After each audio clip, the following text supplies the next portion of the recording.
Dans cette vidéo, nous allons voir comment tu peux prendre la décision consciente de te rendre heureux maintenant. Et nous allons voir également comment tu peux mieux accepter tes émotions négatives pour sortir de tes pensées parasites, de ce mental, de ce petit dictateur qui te balade du matin au soir. Et ça va t'aider aussi à devenir un meilleur communicant, une meilleure communicante dans tes prises de parole, dans ta vie privée et professionnelle. Mais avant de commencer, si tu veux devenir une femme reconnue à ta juste valeur professionnelle, faire entendre ta voix et dompter tes peurs, alors clique sur le lien dans la description de la vidéo pour télécharger ton guide gratuit avec 37 astuces de communication pour les femmes cadres et dirigeantes d'entreprise. Alors revenons sur le thème du bonheur, sur la recherche du bonheur. Tu peux prendre la décision consciente de te rendre heureux maintenant. Et ce qui est fou, c'est que la plupart des gens, c'est que personne d'autre ne peut le faire à ta place. Les autres personnes ne peuvent pas le faire à ta place. C'est toi seul qui peux prendre cette décision. Faisons un exercice ensemble. Ferme les yeux. Et je vais fermer les yeux en même temps. Ferme les yeux et pense à un truc que tu as vécu dans le passé. Passé proche ou lointain, peu importe. Et dis-moi quand c'est bon pour toi. Ok, c'est bon pour toi? Parfait. Maintenant, peut-être que tu vois des gens dans cette scène qui se déroule dans ta tête. Demande-toi qui était présent. Peut-être que tu entends des sons, des paroles. Demande-toi qu'est-ce qui s'est dit à ce moment-là. Et donc, tu visualises cette scène dans ta tête que tu as vécue dans le passé. Et peut-être qu'à ce moment-là, le volume a augmenté. Peut-être que tu as un ressenti même négatif dans ton corps, une boule au ventre, une grenouille dans la gorge, une tension générale dans ton corps, tu te contractes un peu plus fort.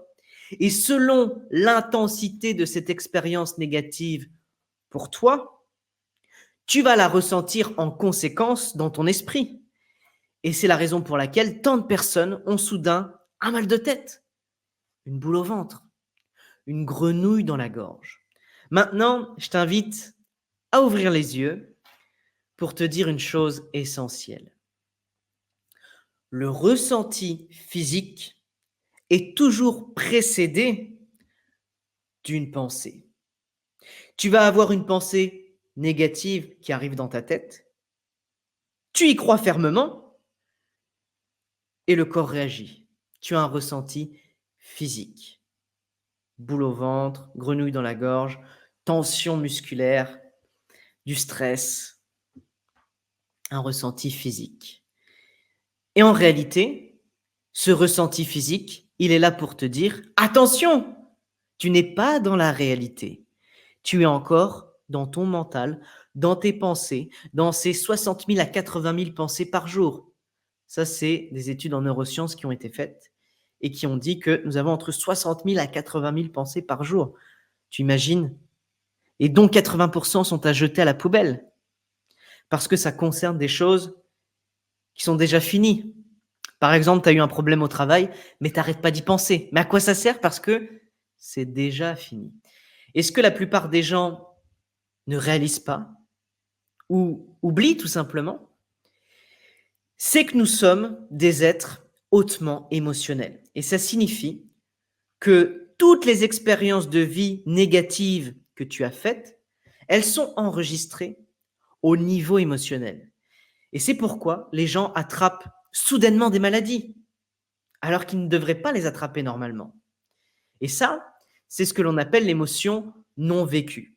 C'est-à-dire qu'il y a quelque chose dans le corps que l'on essaie d'écarter désespérément parce qu'on ne veut pas le ressentir, mais qui est présent dans la conscience de l'individu tous les jours.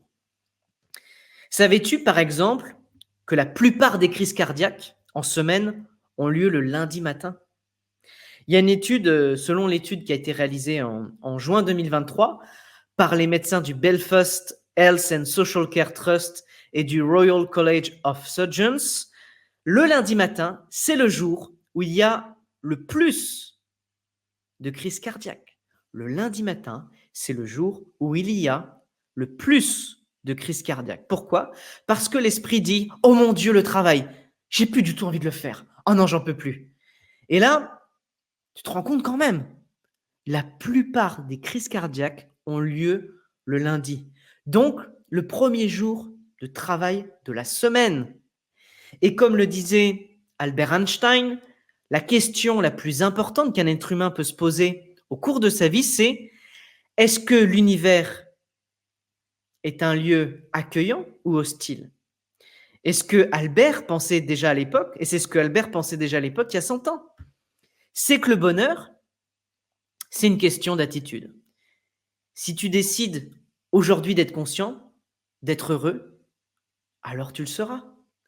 Et les gens qui le veulent vraiment trouvent toujours des moyens d'être heureux, peu importe ce qui se passe autour d'eux à l'extérieur. Par contre, les personnes qui ne veulent pas trouveront toujours des raisons pour lesquelles ça ne fonctionne pas en ce moment. Et Mark Twain l'a si bien dit: j'ai connu beaucoup de problèmes dans ma vie, mais heureusement, la plupart d'entre eux ne sont jamais arrivés. Ça signifie que l'esprit conscient est en permanence quelque part dans le futur, dans le souci, dans la crainte. Que se passe-t-il si je suis licencié? Que se passe-t-il si je dis ça à telle personne? Que se passe-t-il si mon partenaire ne m'aime plus? Que se passe-t-il si l'argent vient à manquer? Et le problème, c'est que tu n'es pas dans le moment présent, mais dans l'inquiétude du futur qui n'existe pas, à part dans ta tête, bien sûr. Parce que quand tu as une image dans ta tête, parce que quand est-ce que tu penses au futur? Quand est-ce que tu penses au futur? Maintenant. Je vais te le dire autrement. Quand est-ce que quand tu penses au futur et que tu as cette image du futur dans ta tête, quand est-ce que tu y penses? Alors, certaines personnes vont dire dans le futur. Alors, je répète, là, tu as une image dans ta tête. Tu penses au futur. Cette image du futur dans ta tête, elle a lieu quand? Temporellement. Bah maintenant. D'accord? Parce que quand est-ce que tu imagines ce scénario dans le futur? Là, tout de suite, maintenant. L'instant présent, c'est vraiment le seul moment où tu peux activement faire quelque chose, influencer ton avenir. Et je dis toujours que AA est égal à OF. Ça signifie que tes actions actuelles définissent tes objectifs futurs. Et inversement, ce que tu as planifié dans le futur définit ton action actuelle. Ça se conditionne mutuellement de la même manière. Et ça signifie à son tour que tu veux une vie meilleure. Et donc, il ne suffit pas de penser positivement. D'accord? Cet univers, il fonctionne en termes de vibration. Nikola Tesla disait que tout est vibration. Donc, si tu veux avoir une vie meilleure, alors tu augmentes ta vibration. La vibration, c'est la fréquence énergétique de chaque personne. D'accord? Et aujourd'hui, la plupart des gens rejettent le moment présent ou sont constamment insatisfaits. Et c'est important d'avoir une bonne vibration. Et pour cultiver cette vibration, c'est ton environnement. Est-ce que ton environnement te tire vers le haut ou te tire vers le bas? Est-ce que tu es constamment stressé? Est-ce que tu es constamment stressé ou détendu, pleinement? Parce que plus tu es stressé, plus tu as une fréquence énergétique basse. Et donc, tu vas attirer les personnes qui sont sur la même fréquence énergétique. C'est comme la fréquence d'une radio. Ah bah, ils écoutent tous la même radio. Donc, tous les stressés écoutent la même radio. Tous les gens détendus écoutent la même radio. Et ils se retrouvent sur la même radio. Et c'est la même chose dans la vie. Plus tu vas être détendu, plus tu vas être performant dans tout ce que tu fais. C'est pour ça que je vois beaucoup de gens qui travaillent pour se dire: plus je vais travailler, plus je vais obtenir. Mais non, plus tu vas être et plus tu vas obtenir ce que tu es, là, tout de suite, maintenant, actuellement. C'est une différence fondamentale, d'accord? Et je voudrais te raconter quelque chose, une anecdote. Il y a 5, 6 ans, à ce moment-là, j'ai une vieille connaissance d'une cinquantaine d'années et je vais chez elle pour regarder le foot. Et cette personne, à chaque fois que je vais chez elle, elle me dit: «Ah, moi, mon enfance, ça a été horrible. J'ai dû manger les restes de mon frère. On n'avait rien pour vivre. C'était horrible.» Donc je lui dis: «Écoute, je comprends tout à fait. Mais là, tu as la possibilité de prendre une nouvelle décision, d'aller de l'avant.» Elle me dit: «Écoute, tu ne me comprends pas.» Alors là, je lui pose la question: «Alors combien de fois ça t'est arrivé cette situation où tu avais peu d'argent? Combien de fois ça t'est arrivé d'être en manque sur certaines situations de ta vie?» Et là, il m'a dit: «4 ou 5 fois.» Et là, je lui dis: «Mais combien de fois tu y as pensé?» Et là, il me répond: «Des centaines, des milliers de fois.» Souvent, une chose qui est arrivée dans le passé, on va le ressasser 100 fois, 200 fois. D'accord? Alors qu'on l'a vécu une seule fois dans la réalité. Mais on ressasse encore et encore. Donc nous créons à 90% notre souffrance et 10% c'est la réalité. Donc phrase très importante, la décision d'aujourd'hui annule la décision du passé. Et tu as la possibilité d'arrêter de te plaindre, de ressasser constamment et de prendre vraiment une nouvelle décision aujourd'hui qui va t'aider à avancer dans la bonne direction. Et je pense que la seule chose que nous pouvons décider consciemment, c'est l'attitude avec laquelle nous abordons les choses. Et c'est pourquoi je vais te parler de l'histoire de Viktor Frankl. Il était dans un camp de concentration et toute sa famille a péri. Ses parents, sa sœur, tout sauf un de ses cousins. Et toute la famille, bien sûr, était d'origine juive. Et aujourd'hui, c'est un psychiatre célèbre et il raconte son histoire. Il a raconté son histoire dans un beau livre dont le titre est Oui à la vie. Donc, il raconte dans ce livre ce moment où il est dans cette prison, dans ce camp de concentration. Il est maigre jusqu'à l'os. Il a la peau sur les os. Et il raconte que lorsque tous les détenus sont quasiment dehors, il est seul dans une pièce, il se change, il enlève ses vêtements et il se rend compte, après avoir été comme ça pendant 2 ans, 2 ans et demi, qu'il est complètement amaigri, qu'il a la peau sur les os. Et à ce moment-là, c'est à ce moment-là qu'il se rend compte, même si son corps n'a plus aucune prise sur lui, qu'il a été battu en permanence, qu'on lui a craché dessus, qu'on l'a maltraité, qu'on l'a traité de sale juif, qu'on lui a écrasé des cigarettes parce que les détenus, on leur écrasait des cigarettes dessus. À ce moment-là, dit-il, c'était comme une illumination entre le stimuli et la réaction. Et il a appelé ça la dernière liberté émotionnelle dont nous disposons encore en tant qu'être humain. C'est l'intervention entre le stimuli et la réaction. Cette intervention, si vous voulez mieux la comprendre, c'est par exemple quand tu prends une douche froide. Généralement, quand tu commences à prendre une douche froide, tu vas avoir une réaction physique. Tu te contractes dans tous les sens, d'accord?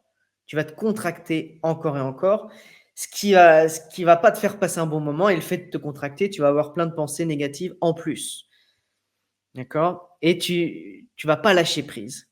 C'est une question aussi de lâcher prise, cette intervention entre le stimuli et la réaction.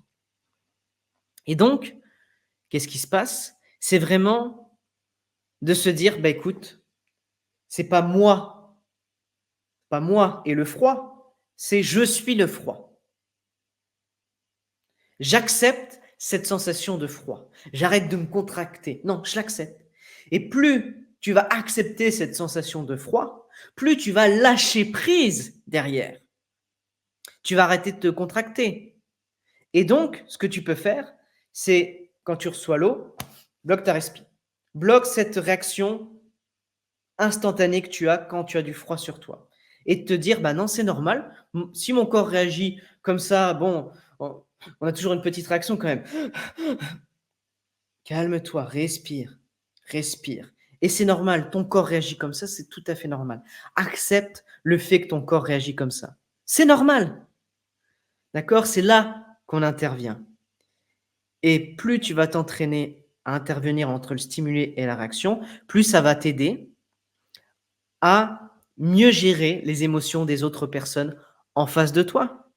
Quand tu as quelqu'un en colère, qui décharge ses émotions sur toi, si tu apprends à le faire, tu vas sortir de tes réactions instinctives, de ces réactions qui finalement vont plus te faire de mal qu'autre chose, d'accord? Et ça signifie que notre réaction à un événement extérieur dépend uniquement de nous, peu importe ce qui se passe à l'extérieur. Je vous le répète, ça signifie que notre réaction à un événement extérieur dépend uniquement de nous, peu importe ce qui se passe à l'extérieur. Et il a dit, Viktor Frankl, je sais toujours dans quel état d'esprit j'entre dans la chambre à gaz, soit conduit comme un bétail, plein de peur et hurlant, soit la tête haute et pleinement conscient qu'aujourd'hui sera mon dernier jour. Donc c'est vraiment une histoire incroyable avec de belles prises de conscience. Et c'est ainsi qu'il est devenu, à sa sortie du camp de concentration, le plus grand psychiatre qui soit, car il a survécu.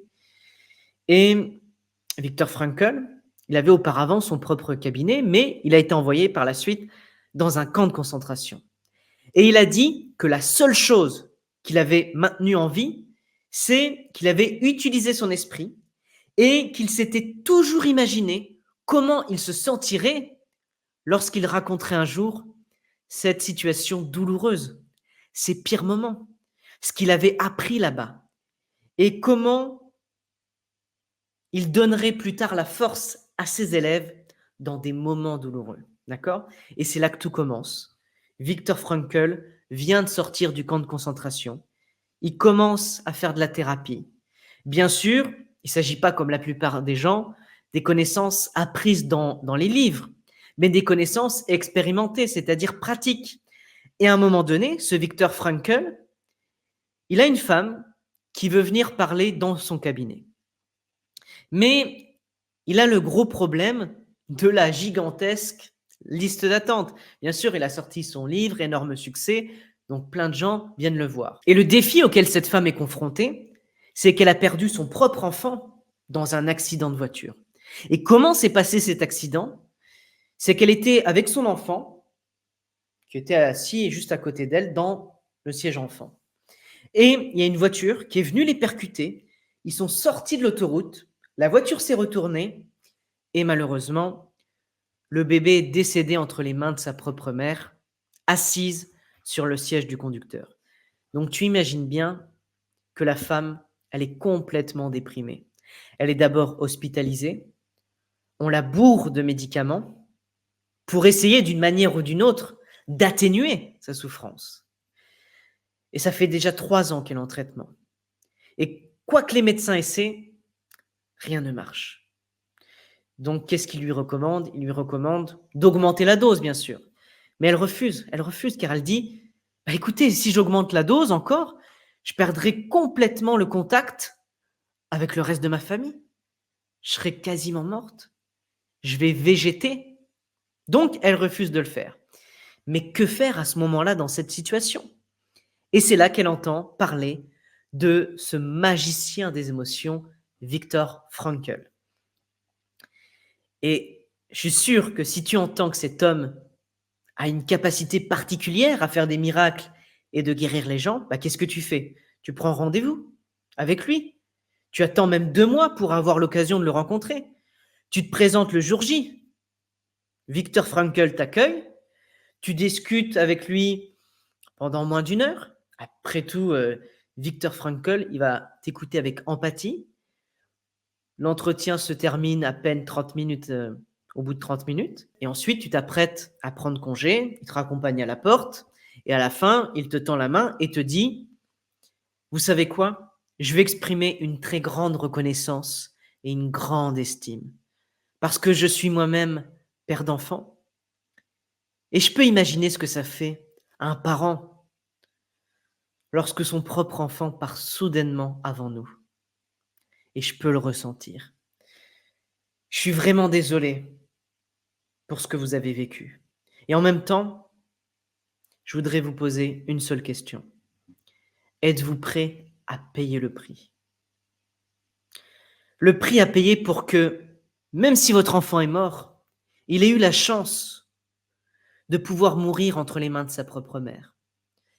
Car en même temps, je pense à des millions, des milliers d'enfants aujourd'hui dans le monde, peut-être en Afrique, peut-être quelque part au Vietnam, qui vont aussi mourir aujourd'hui, mais qui n'ont pas eu la chance de pouvoir mourir entre les mains de leur propre mère. Et la question que j'ai envie de poser, c'est: êtes-vous prêt à payer le prix? Donc la femme, elle est complètement abasourdie. Elle ne sait pas ce que signifie cette question. Elle a même des crises de panique et elle quitte le bureau en courant. Et elle a de nouveau rendez-vous chez Frankel 1 semaine plus tard. Elle est de nouveau admise dans le cabinet et Frankel se présente à la porte pour la saluer. Avant même de dire un mot, il remarque que l'apparence de la femme a complètement changé. Elle n'a plus du tout la même apparence qu'avant. Et elle lui dit: «Monsieur Frankel, j'ai réfléchi intensément ces 7 derniers jours et j'ai décidé pour moi que oui, je suis prête à payer le prix parce que j'ai réalisé que j'ai 2 autres enfants chez moi avec qui j'ai perdu le contact au cours des 3 dernières années. J'ai réalisé que malgré cette période difficile, j'ai un mari aimant et qui n'a pas encore pensé à me quitter. Et donc, j'ai réalisé que j'étais prête à payer le prix, d'arrêter tous ces médicaments et de retourner auprès de la famille, de ma famille. Et donc, une personne qui ne l'a pas, donc c'est une séance avec une personne qui ne l'a pas seulement écouté avec empathie, mais qui a vraiment posé la question essentielle du sens, d'où le livre de Viktor Frankl, Oui à la vie. Et la question essentielle du sens, c'était: êtes-vous prêt à en payer le prix? Alors j'espère que cette vidéo t'a aidé à mieux accepter tes émotions négatives, à comprendre l'impact de tes réactions au monde extérieur et que ces petites histoires, ces exemples t'ont aidé à avoir des prises de conscience pour la suite. Bien sûr, je vais continuer avec une partie 2. Donc, je t'invite à être attentif, à activer tes notifications. Et si tu veux, bien sûr, être une femme reconnue à ta juste valeur professionnelle, faire entendre ta voix et dompter tes peurs, alors je t'invite à cliquer sur le lien dans la description de la vidéo pour télécharger ton guide gratuit avec 37 astuces de communication et 3 vidéos exclusives. Je te souhaite une excellente journée.